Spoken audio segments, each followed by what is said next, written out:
Chapter 3. Gwyn. As we walk onto the dance floor, Gareth pulls me closer to him, wrapping one arm around my middle and holding my other hand in his. I hardly hear the music, but he moves us to what I assume is the beat. But really, if you asked me what song was playing, I wouldn't be able to tell you. The only beat I hear is the one of my heart trying to make it out of my chest, and the one between my legs. "You're not ready for half of the things I want to do to you." Those are the lyrics to go along with the beat my body is creating. I'm not sure if he is pulling my leg or if he is really fantasizing about me. But either way, those words, along with the 2 drinks I had, that helped build up a courage it took to approach him, are enough to have my knees weak and my pussy soaked. "You are thinking about it, aren't you?" His mouth is right next to my ear. I can feel the vibrations of his voice all the way down to my toes, and I have to resist the urge to curl them. "Tell me, if I were to pull you into a dark corner right now and lift your dress, slip my fingers past your underwear, would you be wet for me?" Holy fucking shit. I get it. I truly get why girls drop down and open wide for him after a few simple words. "You won't have to slip your fingers past my underwear," I say, and I feel his body lock up in surprise, and that makes me brave. "I don't have any on." Gareth flatters a step, but quickly rights himself. "You're playing with fire, Gwyneth. Are you ready to get burned?" he asks, and I can't help but laugh. "I am already on fire, Gareth." The words were barely out of my mouth before his lips slammed into mine. It feels like my entire world tilts on its axis and everything around us disappears. Nothing exists past his lips, on mine, and his arm pulling me tightly against him. My feet are barely touching the ground as I try to pull him closer to me. He nips at my bottom lip, and I gasp at the sharp pain. Gareth uses my surprise to push his tongue past my lips, and I moan, literally moan, at the taste of scotch and mint on his tongue.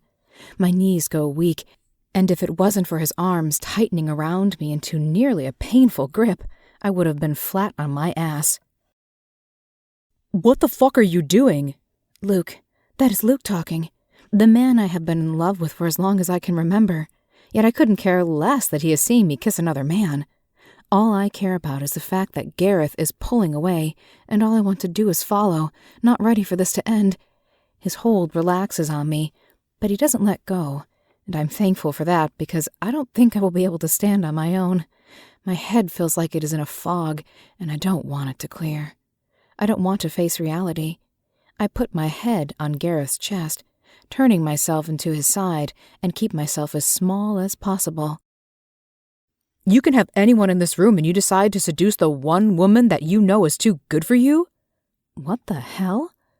Gareth begins to reply, but I start talking before he can, turning to face my best friend. "Too good for him? What the hell is wrong with you? Gareth is a successful man that has every quality any full-blooded woman would be looking for.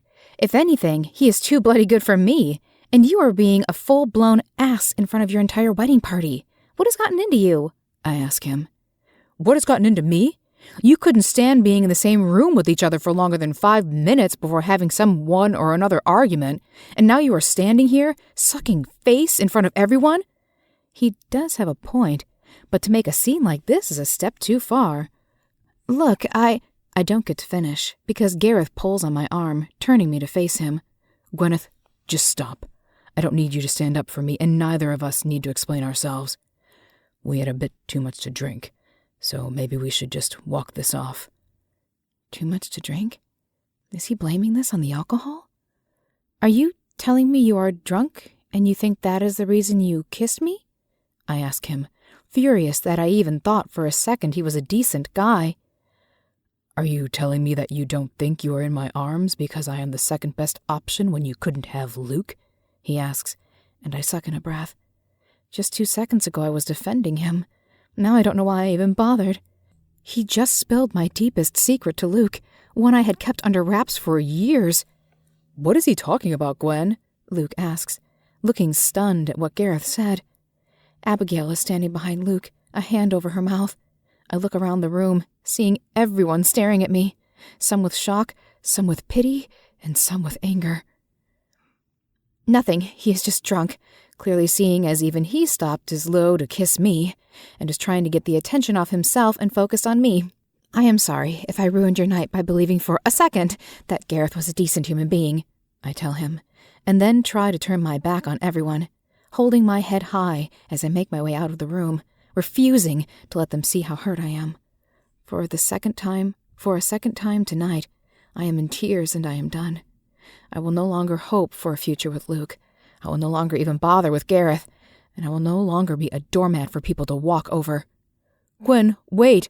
I close my eyes, for a moment considering not stopping. But Luke has always had a hold on me, and I promise myself that this will be the last time I will stop and wait for him. Gwyn, what Gareth said in there, is it really true? He asks when he catches up to me. I turn to face him, knowing that I need to tell him the truth, while also knowing there is nothing to be done about it. If the ring on his finger doesn't scream too late, then I don't know what will. Yes, Luke, what he said was true.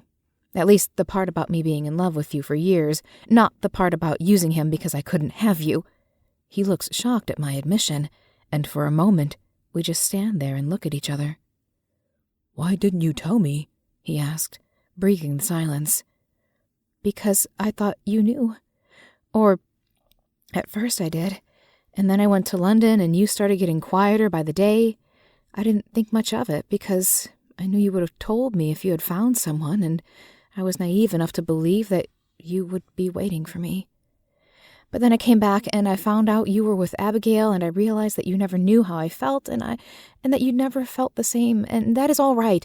But I need to move on now and find a way to cope with my new reality, so if you don't mind letting me go, I would really appreciate it, I tell him, and then turn and walk away, not waiting for him to reply. He doesn't follow me, either too shocked or just not interested, and I honestly couldn't tell you which one hurt more.